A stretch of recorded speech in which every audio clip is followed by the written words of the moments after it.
Almusal nga muna tayo ngayong umaga.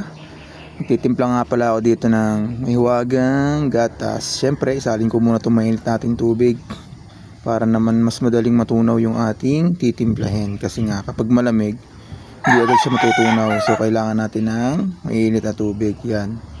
Ito nga pala aking inumin ng mahiwagang gatas. At siyempre, hindi mawawala ang ating kapartner niyan, ang sliced bread with cheese. Yan, kita nyo naman. Siyempre, kain na na.